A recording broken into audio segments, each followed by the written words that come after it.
কই কমলা পারে পাহাড়ের ঝুম চাষ চিংমাই লাম্পাং জায়গার নাম।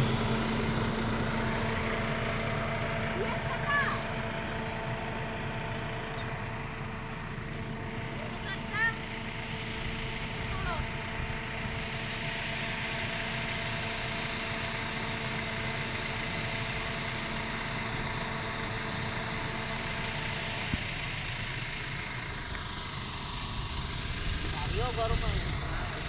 চিন্তা করতে পার একটা দিকে দেখছো যে এই এই জায়গায় কত হাজার হাজার কোটি টাকা ইনভেস্ট, কি সুন্দর লেক না বানাইছে। ওইটাই তো আবার পুরো আমের বাগান হুম, বুঝছেন এটা পুরা এটা আমের। ওই যে পানি দেয় কি সুন্দর, দাও মানে সেচের ব্যবস্থা রাখছে, সব আছে।